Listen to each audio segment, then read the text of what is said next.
Donc c'est parti pour cet épisode consacré à la diversification. Au sommaire, on aura un mot d'accueil, premièrement par Michael Barthes, responsable du pôle consolidation et changement d'échelle à l'Avise. Ensuite, moi-même, donc Marie-Èle Zietz, chargée de mission à l'Avise, je ferai un petit décryptage plutôt théorique sur la diversification. Et ensuite, on laissera la parole à un témoignage donc d'Albine Serris, qui est déléguée générale du réseau Agiles, ou anciennement réseau Apreva. Et avec vous, ensuite, on échangera donc via l'outil questions-réponses pour échanger avec vous sur ce sujet de la diversification. Et sans plus tarder, je passe la parole à Michael. Merci Marielle, bonjour à toutes et à tous pour ce quatrième webinaire qui fait suite en fait aux travaux de la VISE sur le changement d'échelle. Cette année, en fait, en début d'année, on a réactualisé notre guide sur les stratégies de changement d'échelle, donc l'édition 2. Il est disponible sur le portail avis.org, donc je vous invite à aller le consulter. Et donc, voilà, dans les travaux de la VISE, on a mis en avant 5 principales stratégies de changement d'échelle. Donc là, il y a un décryptage qui est fait à chaque fois sur une stratégie, aujourd'hui sur la diversification. Donc, je ne redis pas plus, je laisserai Marielle et Albine vous expliquer dans les détails, mais juste pour vous resituer le contexte. Donc, c'est le quatrième. Si vous avez manqué les précédentes, eh bien, c'est disponible en replay et les contenus sont sur avis.org. Et le dernier qui va boucler la boucle, ce sera sur les stratégies de fusion, plus méconnues. On en parle moins que les autres, mais tout aussi intéressant. Et pour le coup, voilà, ce sera après la pause estivale, ce sera en octobre et ça va conclure ce cycle. Juste un petit mot pour rappeler la VISE, puisque j'ai cité que ça faisait partie de nos travaux. Donc la VISE, on a une agence d'ingénierie pour développer l'économie sociale et solidaire en France ainsi que l'innovation sociale. Donc on a des métiers qui sont de l'animation, développement, ingénierie. Donc animation de communauté, développement de programmes. On accompagne aussi les entreprises, des entreprises de l'ESS. Alors quand on dit entreprise, c'est au sens large, c'est tout acte entrepreneurial, mais c'est tout statut ESS, association, forme coopérative et statut ESUS, bien sûr. Donc l'accompagnement, on le fait moins à la VISE, mais ça nous arrive de le faire dans le cadre de programmes spécifiquement sur le changement d'échelle, justement. Et on a un métier qui est historique et très important, celui de l'outillage, puisque la vie, je voulais le préciser, est de mission d'intérêt général. Donc voilà, ce qu'on fait, c'est pas pour le compte de certains, mais c'est pour l'intérêt général. Et donc tout ce qu'on fait se retrouve sur le portail notamment vis.org, qui est une grande bibliothèque où vous pouvez retrouver plein d'outils, de bonnes pratiques et de choses pour vous aider, aussi bien en tant que dirigeant d'une structure de l'ESS que accompagnateur qui vous-même accompagnez des dirigeants. Et un dernier métier aussi, c'est celui de financer via le FSE, puisque la VISE est financée pour ses actions par des fonds sociaux européens. Mais on a aussi un organisme intermédiaire du FSE, on est organisme intermédiaire, et donc on redistribue cet argent via des appels à projets, donc, et notamment sur le changement d'échelle. C'est assez régulier qu'on fait des appels à projets sur du changement d'échelle pour des structures qui veulent se déployer. Tout ça, je veux bien que tu refasses juste rapidement sur la slide d'avant, désolé. Juste pour expliquer que tout ça, c'est vrai sur tout le cycle de vie des projets. Donc là, vous voyez au-dessus, sur la partie haute de l'écran, comment on est structuré. Donc on va de la création. Et donc, on a un pôle dédié aux questions de création jusqu'à la consolidation et puis au changement d'échelle. Donc, à chaque fois, c'est un pôle différent avec des gens spécialisés sur ces questions. Et pour boucler la boucle, on a aussi un pôle sur l'évaluation d'impact social, thématique dont on parle beaucoup. Donc, on a staffé des personnes au sein d'Avis pour creuser cet aspect et l'organiser. Et on a aussi un pôle sur l'aspect de territoire. Donc, le territoire, c'est un peu le ciment entre tout ça, amener le SS sur les territoires, notamment ruraux et QPV. Donc voilà, vous avez à l'écran les 5 pôles qui représentent les 30 personnes qui sont à la VISE. Et donc, pour revenir sur la VISE très rapidement, donc on a une association structurée de différents membres qui représentent un bon panel de l'économie sociale et solidaire en France. Vous avez à l'écran les différents membres. Il y a aussi bien des bénéficiaires des incubateurs que des entreprises, des réseaux. Voilà, il y a quand même un ESS France, enfin, je ne vais pas tous les citer, mais ils sont nombreux. Et d'un point de vue financier, on est soutenu par différents acteurs, notamment Banque des Territoires et différents ministères. Et j'ai parlé du FSE, bien sûr, donc de l'Europe. Et on est aussi soutenu par les acteurs privés, notamment dans le cadre des programmes qu'on co-porte. On ne porte jamais des programmes tout seul. On fait toujours avec des acteurs privés. Et donc, voilà, on a aussi des acteurs privés qui nous financent. Bon, juste pour vous donner quelques éléments de contexte, hein, sur ce qui vient d'être dit. Donc, le portail avis.org, c'est important. C'est quasiment 1000 visiteurs uniques chaque jour. Vous y retrouvez plus de 500 ressources. Et puis, à travers les différents programmes d'accompagnement, voilà, on anime des communautés de plus de 300 incubateurs, par exemple, qui accompagnent quasiment plus de 3500 structures chaque année. Et le DLA, via l'aspect consolidation, qui était dans le pôle consolidation, c'est plus de 6000 structures qui sont accompagnées chaque année. Donc, nous, on opère nationalement le DLA, mais voilà, c'est quand même un gros dispositif qui permet de structurer et professionnaliser l'économie sociale et solidaire en France. Et donc, sur le changement d'échelle, eh bien, voilà, je l'ai dit, on publie des choses régulièrement. Donc là, l'actualité cette année, c'est bien sûr le guide stratégie changement d'échelle qui a été mis à jour. Au-delà de ça, on a des programmes d'accompagnement. Je ne vais pas préciser, aller dans le détail, sinon ça prendrait tout le webinaire de chaque programme d'accompagnement. Mais sur le site avis.org, vous avez le détail. On a aussi bien des programmes qui vont un peu pignon sur eux comme Pins, d'autres qui sont moins connus pour l'instant comme le fonds I, qui servent à aider des projets, on va dire, assez matures à franchir un nouveau cap dans le changement d'échelle. Donc on est en train de structurer ce dispositif et on est opérateur avec Inco et Dadadi si vous connaissez.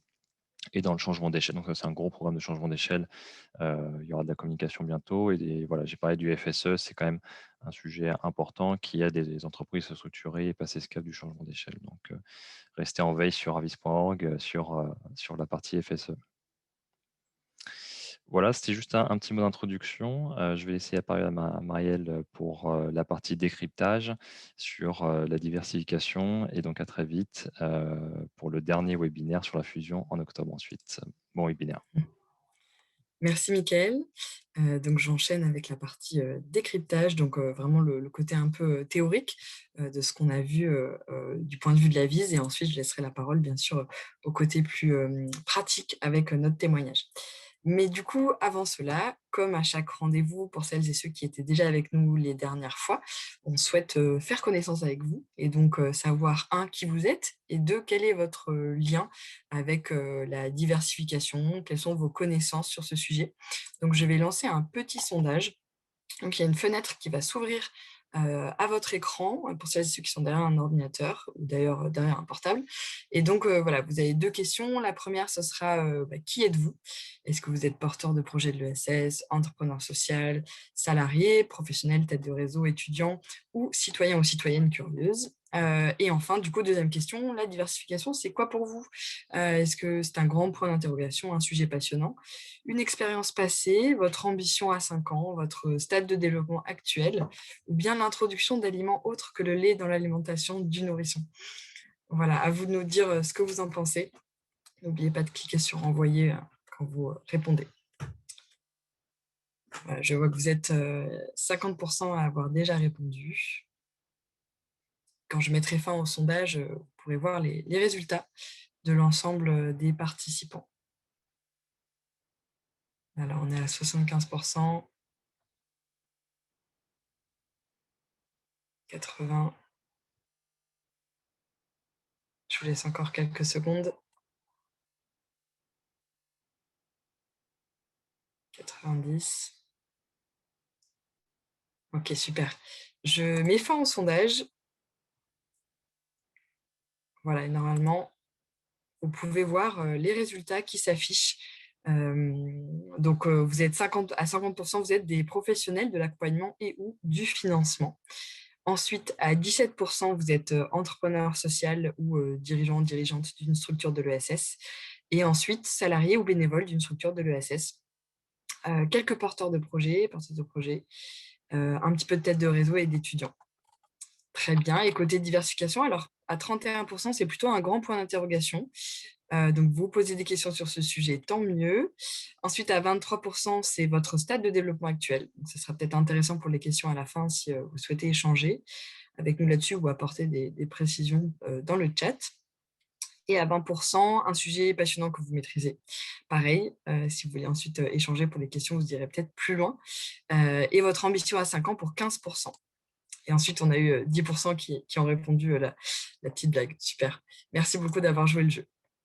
Alors, du coup, pour cette partie théorique, comme les dernières fois, du coup, juste un petit rappel flash sur pourquoi on change d'échelle. C'est important pour nous de revenir là-dessus parce que finalement, la question du pourquoi, la question de la vision, elle est clé. Et donc, voilà, on souhaitait vous apporter à chaque fois des éléments là-dessus et donc des rappels. À nouveau sur aussi comment changer d'échelle et comment se place la diversification dans le panel des stratégies qui sont à votre disposition. Et ensuite, un focus du coup sur qu'est-ce que la diversification et un petit rappel également des ressources pour vous accompagner.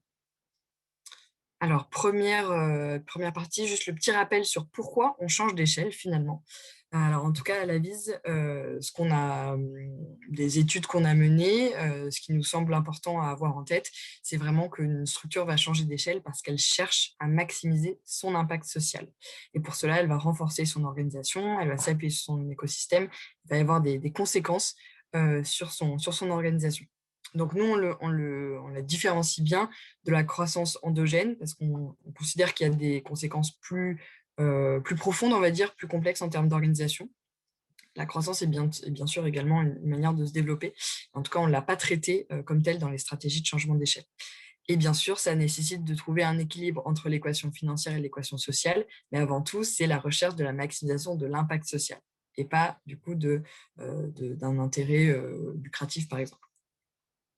Voilà pour la raison. Donc, on maximise l'impact social. J'ai parlé de maximiser et impact social.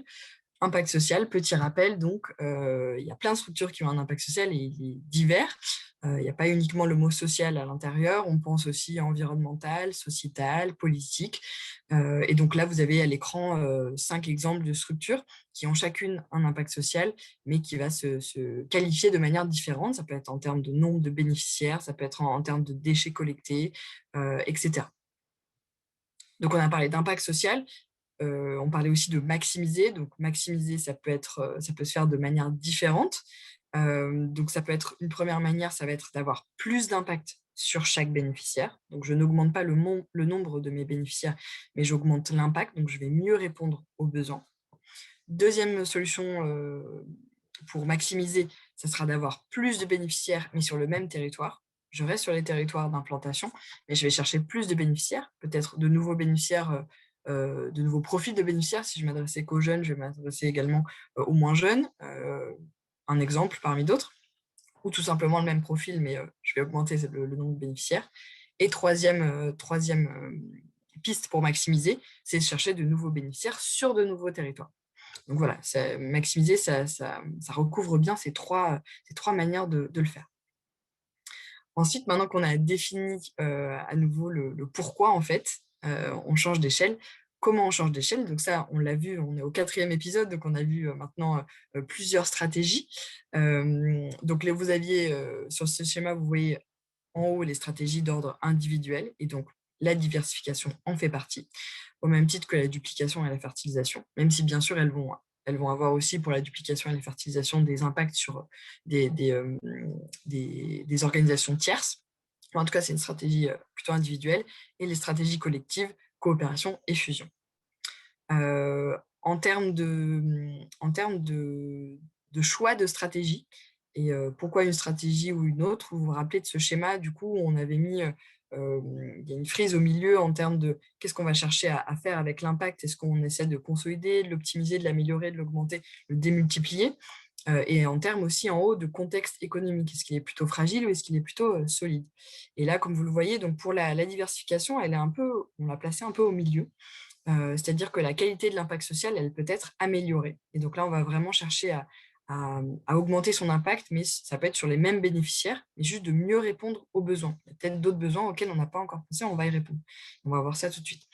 Et ça peut être également la qualité, donc sur le même nombre de bénéficiaires, mais ça peut être aussi la quantité, et donc de nouveaux bénéficiaires ou de nouveaux impacts. On va chercher du coup à diversifier aussi son impact social.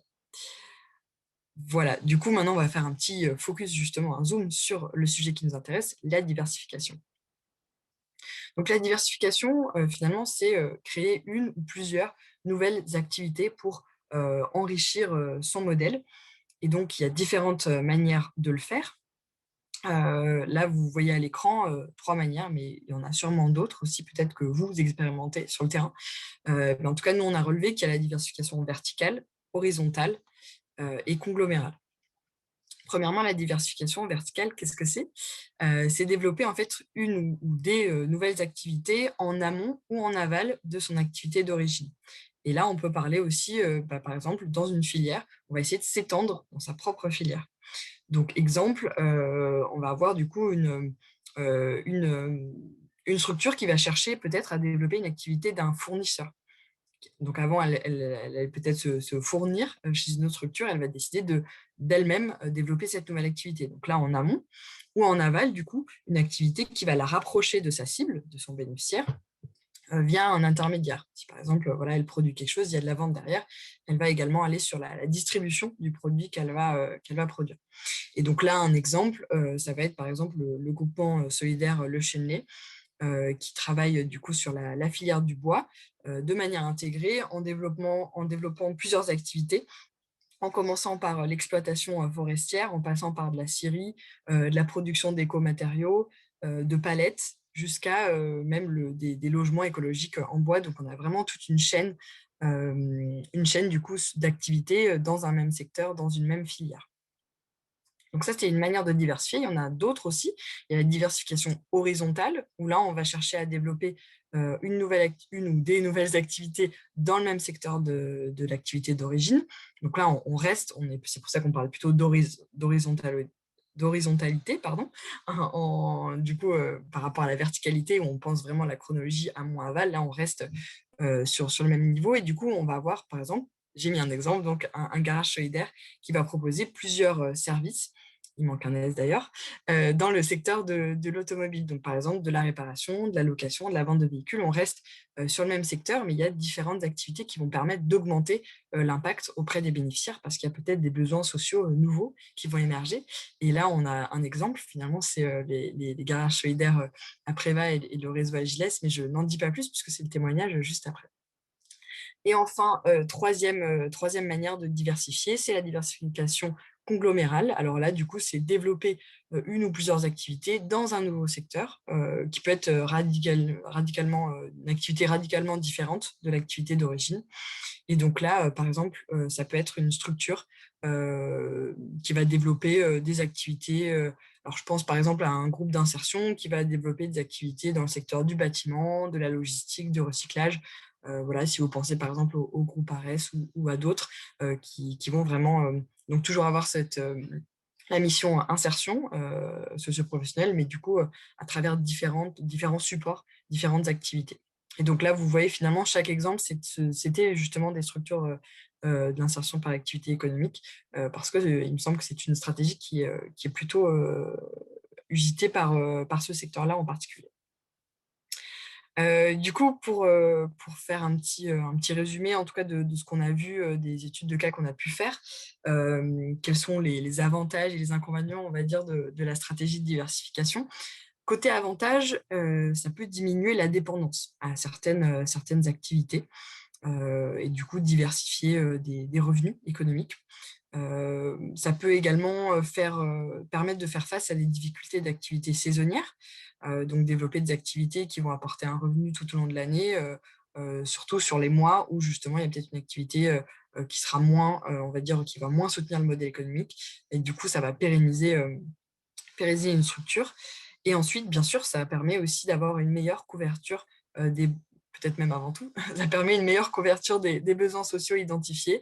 Peut-être voilà, au fil du temps, on se rend compte que les bénéficiaires qu'on touche, ils ont d'autres besoins auxquels vous pourriez en fait que vous pourriez adresser en développant une nouvelle activité. Côté inconvénient, on va dire, ça demande des investissements forts puisque c'est le lancement d'une nouvelle activité. Alors à nouveau, ça dépend si c'est de la diversification verticale, horizontale ou conglomérale. Vous aurez plus ou moins d'investissement et aussi de montée en compétences, d'expertise, etc. Et ça peut éventuellement risquer de fragiliser là où les activités existantes en termes d'investissement financier qui vont être vraiment focalisés sur la nouvelle activité ou même de temps passé par l'équipe dirigeante et par les salariés. Voilà, donc il y a aussi un certain nombre de points de vigilance. Et donc, côté conseil pour réussir, Ce qu'on vous propose, c'est de vous appuyer sur de la recherche et développement ou une expertise qualifiée qui a été démontrée sur le secteur de la nouvelle activité pour repérer et vraiment comprendre les besoins. Ensuite, qualifier le potentiel social et économique, donc à la fois en termes d'augmentation de l'impact et aussi de pérennisation de votre modèle économique pour estimer finalement la taille critique de la nouvelle activité, en quoi elle peut du coup vous servir à consolider votre activité ou à augmenter l'impact. Et enfin, bien sûr, s'assurer que la diversification, avant tout, répond bien à un besoin, parce que voilà, on sait que ça a pu être le cas parfois pour certaines structures. Ça peut arriver d'une opportunité en fait de développer une nouvelle activité. Il faut bien s'assurer, bien sûr, qu'il y a un marché derrière, il y a un besoin social auprès de vos bénéficiaires. Je n'en dis pas plus, on va passer au témoignage après pour un peu éclairer ça et apporter des précisions.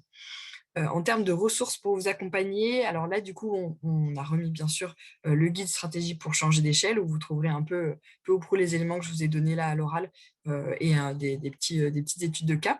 Donc toujours à télécharger gratuitement sur le site avis.org ou à commander en version papier. Et ensuite, pour ce qui est tout le panel des ressources pour vous accompagner aussi bien de l'accompagnement que des outils d'ingénierie, là, on avait fait du coup vraiment le panorama durant le premier webinaire.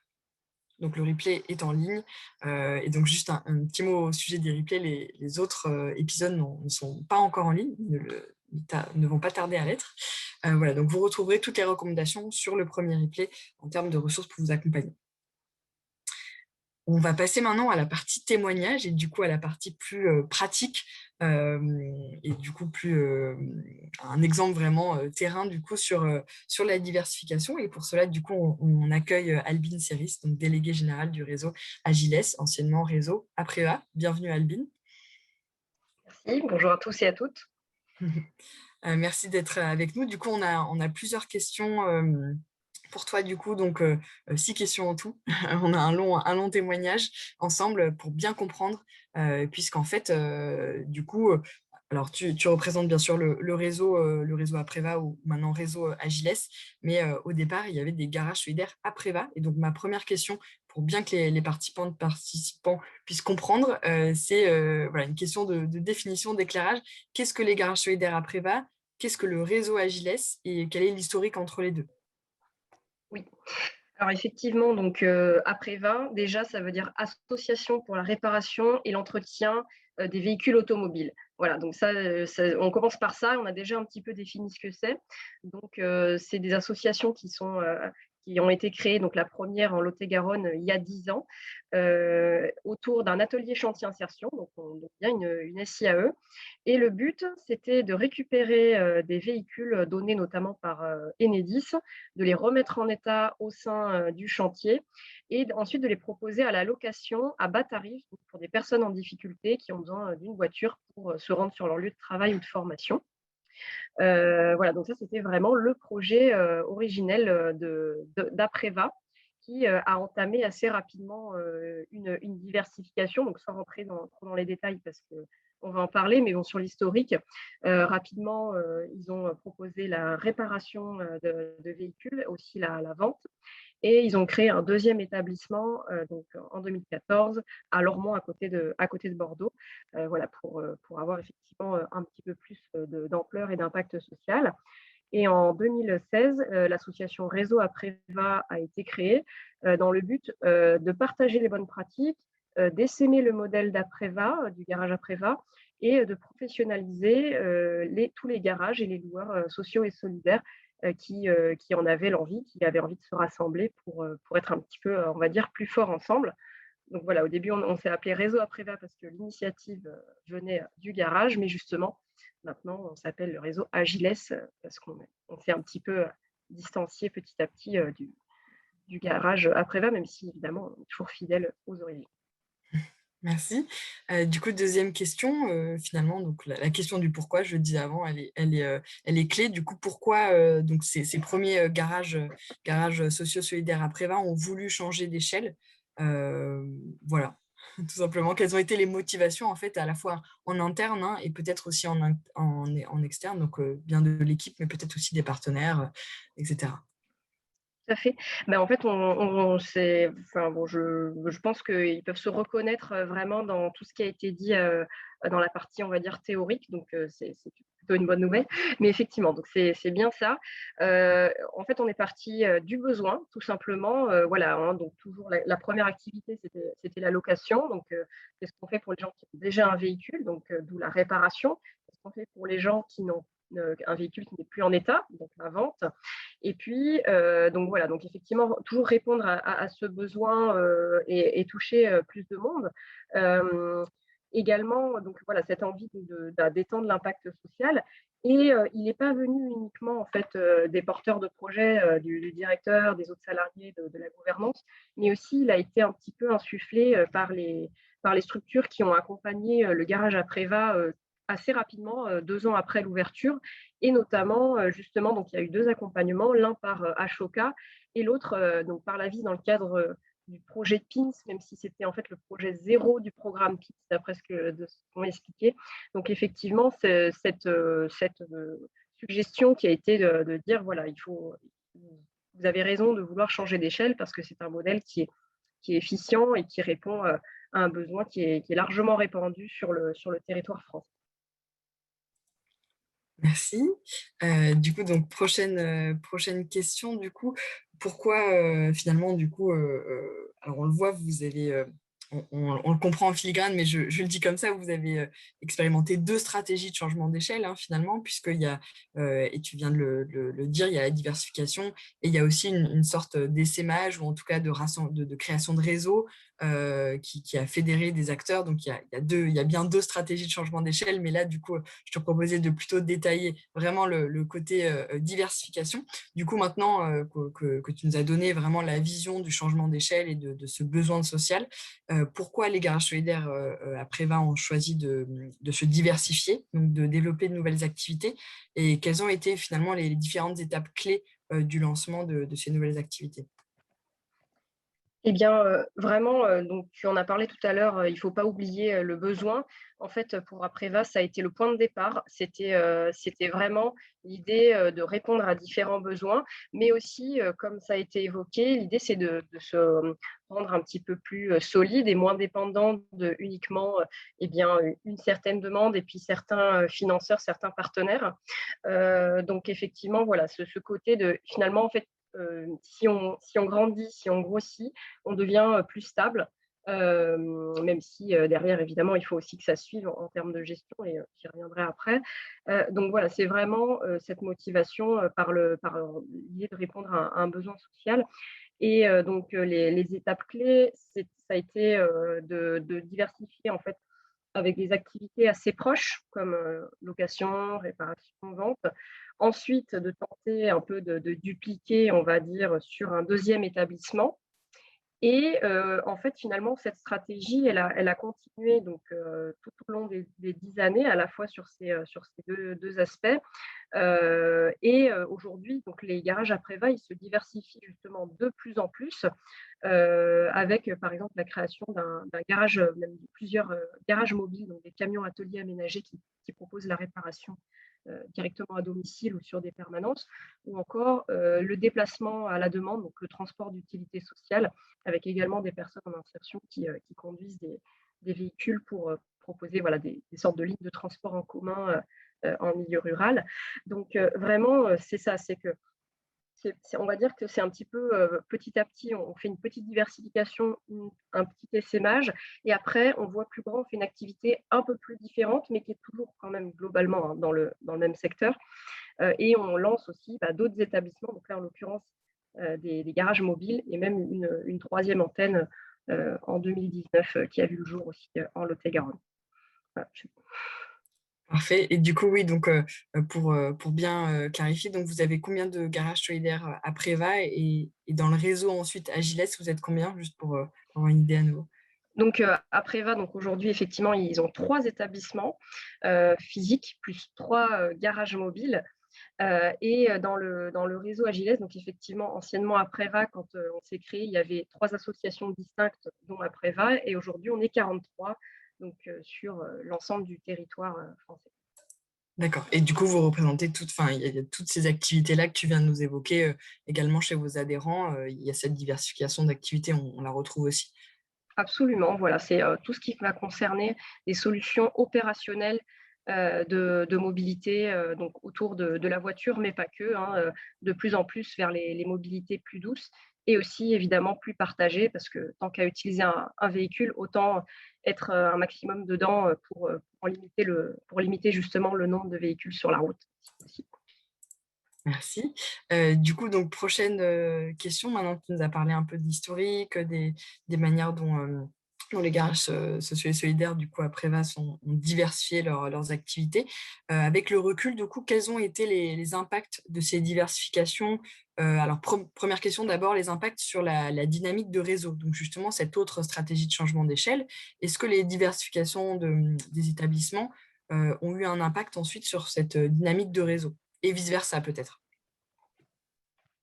Tout à fait, en fait, c'est l'intérêt, d'un réseau, d'acteurs, de l'ESS qui sont tous des pairs, même si, ils sont, assez différents parfois dans leur activité, dans leur conventionnement, insertion ou pas de conventionnement.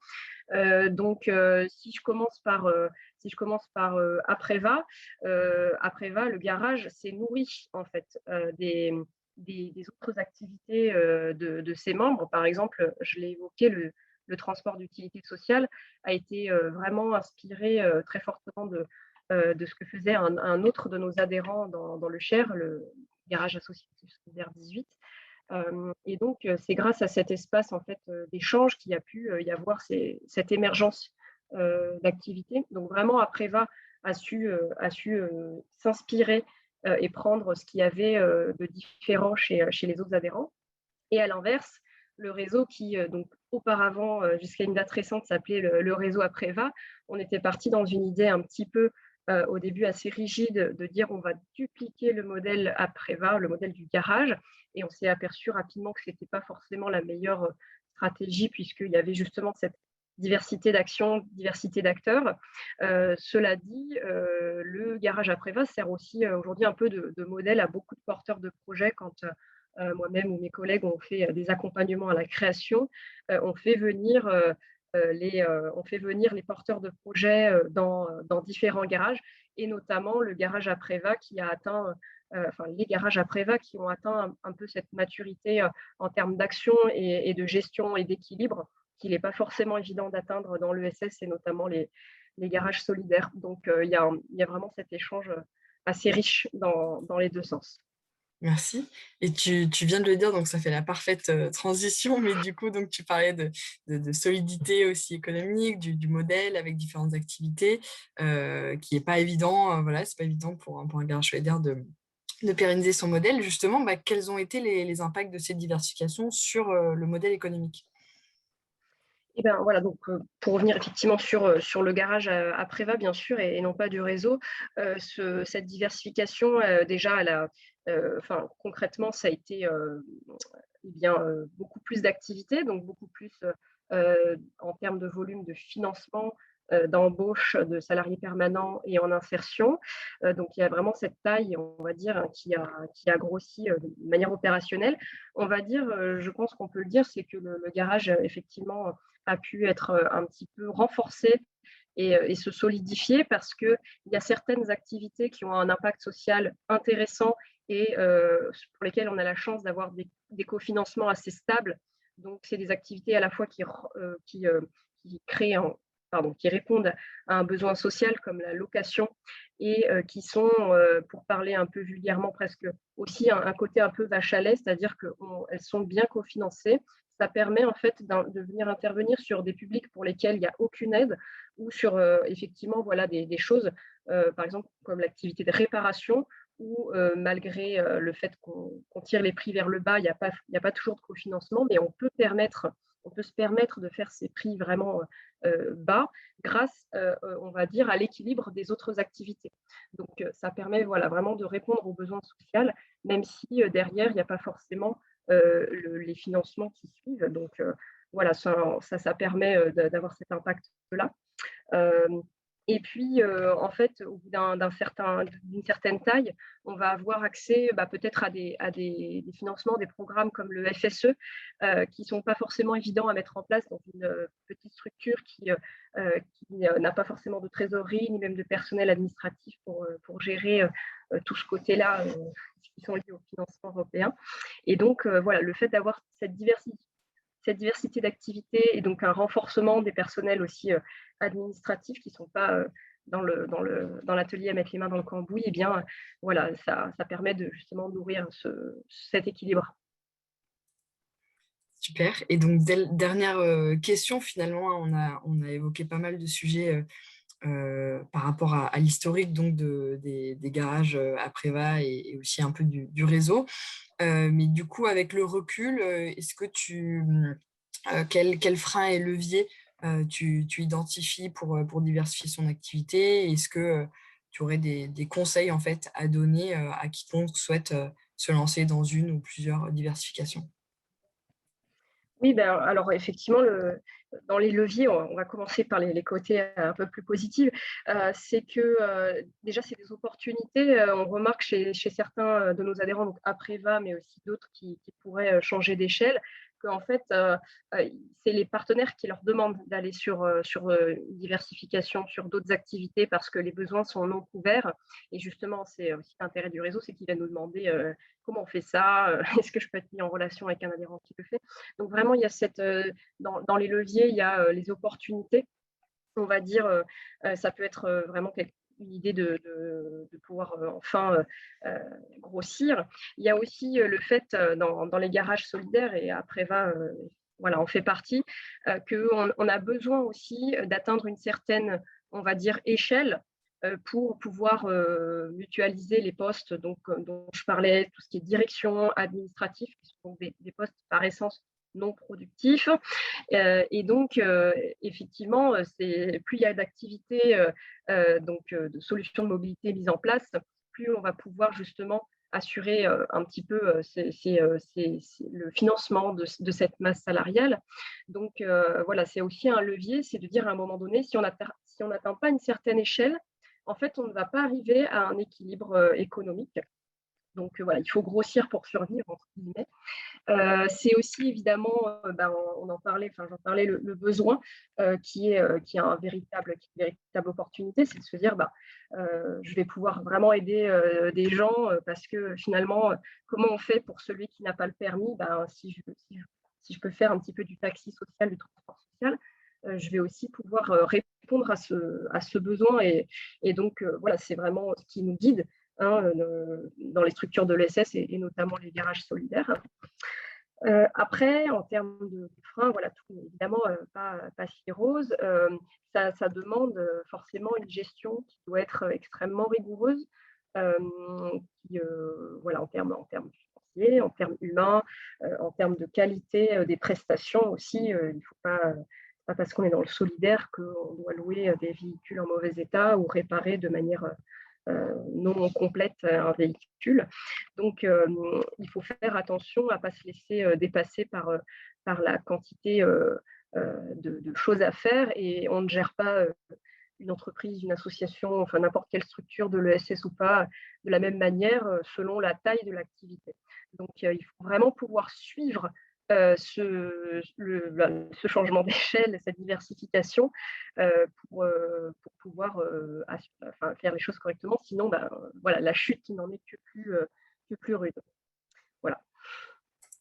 Super, merci, merci Albine. Du coup, on a fini la série des questions. Donc, pour poser vos questions à Albine ou bien à nous aussi côté Avise, ou réagir par rapport à ce que vous venez d'entendre ou proposer d'autres éléments d'éclairage sur la diversification, n'hésitez pas à utiliser l'outil questions et réponses pour poser vos questions, ou à vous envoyer des choses dans le fil discussion si vous avez des ressources sur ce sujet. En attendant, du coup, on va peut-être détailler d'autres choses encore sur le réseau Agile ESS. Peut-être, est-ce que tu peux nous dire par rapport aux autres adhérents, donc, alors, le panel un peu des activités? Parce que du coup, est-ce que finalement les garages à Préva représentent, enfin, ils portent finalement toutes les activités que les autres adhérents portent également, ou il y a encore d'autres activités dont on n'aurait pas fait le tour? En fait, la particularité des garages à Préva, donc ce sont des ateliers chantier insertion et donc par nature, ils sont hors champ concurrentiel. D'ailleurs, j'ai dit garage solidaire tout au long du webinaire, mais le directeur serait peut-être pas très content parce qu'ils se définissent plus comme des garages sociaux dans la mesure où c'est un service social pour un public orienté, prescrit, de manière à pas faire de concurrence déloyale. Mais on a des garages qui sont ouverts à tout public avec une tarification différenciée. Donc, ce qui est intéressant parce qu'on a aussi effectivement ce côté mixité sociale, lien entre les personnes qui est très intéressant, mais qui n'est pas forcément possible de porter quand on a ce statut-là, effectivement, hors champ concurrentiel. Donc, on a des adhérents qui sont ouverts à tous, qui proposent aussi des actions tournées un peu vers la médiation, comme ce qu'on appelle le self-garage ou l'auto-réparation, où les personnes peuvent venir donc apprendre à réparer elles-mêmes leur véhicule. Donc, ce qui est aussi très intéressant sur le côté, on va dire, apprentissage, éducation populaire, médiation, lutte contre la mécanique de rue, donc les réparations qui sont faites un petit peu de manière illégale en plein air ou sur les parkings. Et voilà, le garage solidaire, le self-garage peut aussi être un peu une solution, une alternative à ça.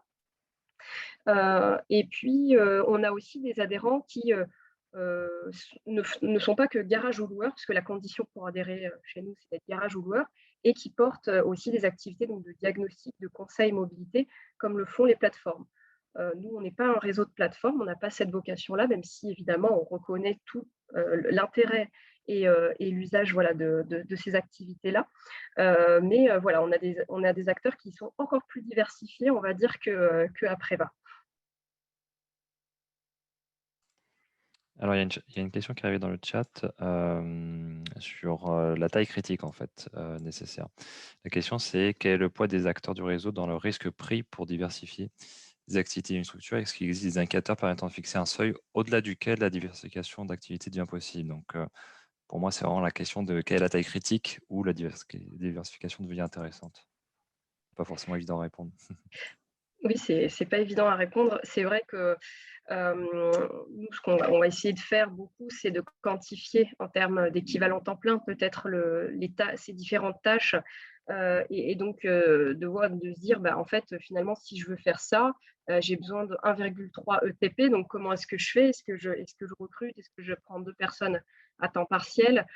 Donc, en fait, je pense qu'il faut vraiment essayer d'affecter l'ensemble des ressources et notamment donc humaines avant tout pour savoir si on peut diversifier et ne pas hésiter effectivement à les quantifier de manière à ne pas avoir une personne qui va être surchargée et qui fait le boulot de 2 personnes, ou à l'inverse, de finalement ne pas avoir assez d'activité pour une seule personne, ce qui en soi, bon, c'est pas forcément très grave, mais on pourrait avoir des difficultés du coup à financer finalement cette partie humaine. J'espère avoir répondu à peu près à la question. Je me dis, j'ai peut-être une question en rebond de ce que tu viens de dire, Albine. Je ne sais pas si tu as une réponse là-dessus, mais comme tu parlais des ressources humaines, est-ce que dans votre cas, sur les garages sociaux et solidaires, également du réseau, hein, mais aussi à Préva, est-ce que justement, quand c'est les mêmes salariés, en fait, la même équipe qui va du coup assurer la nouvelle activité, est-ce qu'il y a eu besoin peut-être de formation, ou je ne sais pas, même si vous êtes sur le même secteur, j'imagine que c'est quand même des activités un peu différentes. Quel est le poids de ça? Est-ce qu'il y a une formation Tout à fait. nécessaire? Tout à fait. En plus, nous, on propose en fait justement au réseau, on fait intervenir en fait. Alors nous, en tant que salariés, on vient aussi prêter main forte. On a 2 formations principalement. Donc c'est sur la location sociale, puisque là il y a une intégration d'un logiciel spécifique, mais donc c'est prendre en compte vraiment les spécificités de cette activité. Où en fait, quand les personnes payent 2 € par jour, on a un cofinancement à 10, 12, voire 15 € d'une collectivité ou d'un partenaire. Donc, il y a toute cette gestion, on va dire, financière, mais aussi humaine. Voilà.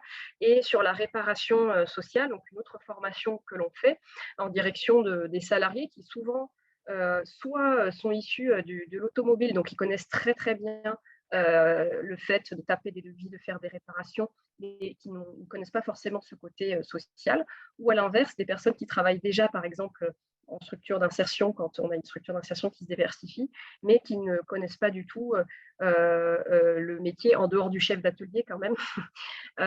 Mais voilà, on a un peu apprendre les différents partenaires fournisseurs, les choses comme ça. Donc effectivement, nous, on propose en tant que réseau ce type de formation. Et pour être plus performant et aussi pour valoriser toutes ces informations qu'on tire finalement de la richesse du réseau, on essaye de faire intervenir autant que faire se peut nos différents adhérents qui ont des compétences tous un petit peu spécifiques en tant que co-consultants en fait dans nos interventions. Tout à fait. Et donc, c'est à la fois des interventions pour les membres du réseau, mais également Oui. pour tout garage qui souhaite aussi être Tout accompagné. à fait. Voilà. Généralement, ils finissent par adhérer suite à nos formations, mais pas forcément.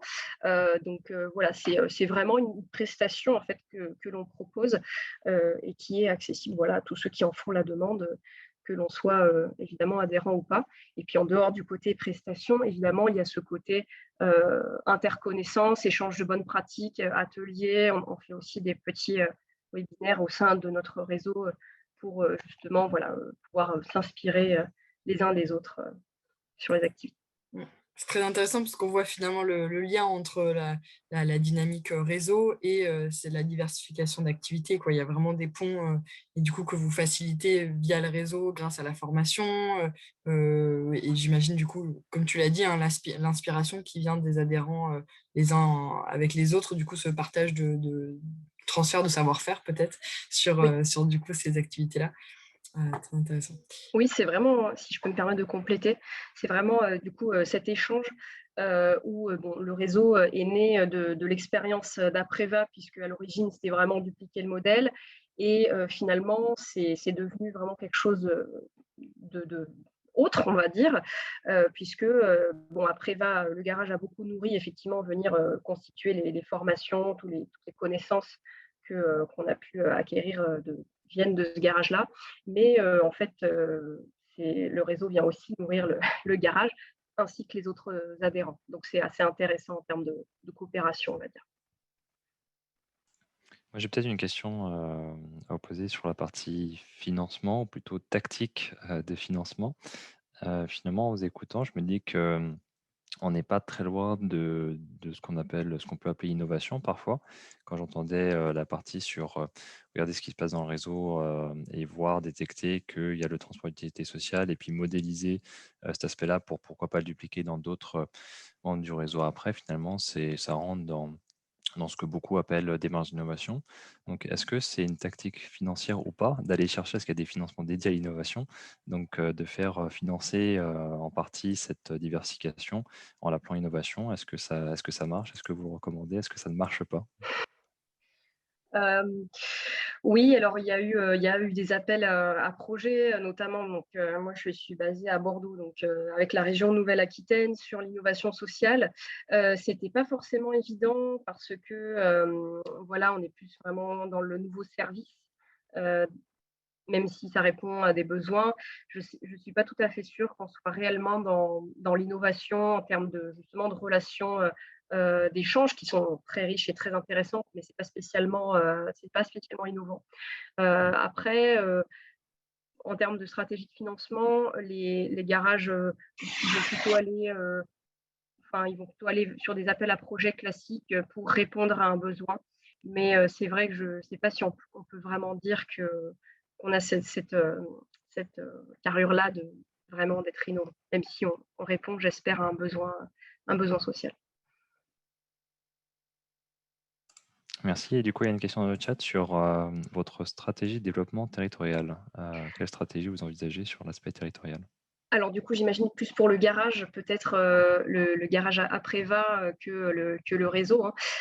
Effectivement, au départ, l'ambition d'Apreva, c'était d'avoir un garage à échelle départementale sur chaque département de l'Aquitaine. Et finalement, ce n'était pas forcément possible ni souhaitable. Donc, il n'y aura probablement pas de nouveaux établissements à Préva dans d'autres départements. Par contre, l'enjeu, c'est d'être peut-être plus présent sur le département. Par exemple, ils ont une activité donc, de location sociale, j'en parlais, et pour être accessible à un maximum de personnes, ils travaillent vraiment en collaboration avec des associations ou des CCAS, des mairies, pour leur laisser des véhicules sur leur parking pour qu'ils soient un peu des points relais. Et donc, les bénéficiaires peuvent venir directement. Donc, territorialement, c'est d'avoir une couverture à l'échelle du département, mais ce n'est pas effectivement de dupliquer à l'infini des établissements secondaires d'après. Voilà, j'espère avoir répondu à la question. Et du coup, il y a une autre question qui est peut-être plus pour nous sur le FSE. La question est de savoir si les fonds européens peuvent financer le développement ou la diversification. La réponse est oui, c'est ce qu'on fait donc, notamment au travers des appels à projets qu'on organise à la VISE. Cette année, il y a eu un appel à projet sur le changement d'échelle. Et donc, dans le changement d'échelle, on comprend toutes les stratégies, y compris la diversification. Donc, les projets de diversification peuvent être financés via du FSE. La réponse est oui. Mais cet appel est clos, donc il faudra attendre le prochain maintenant.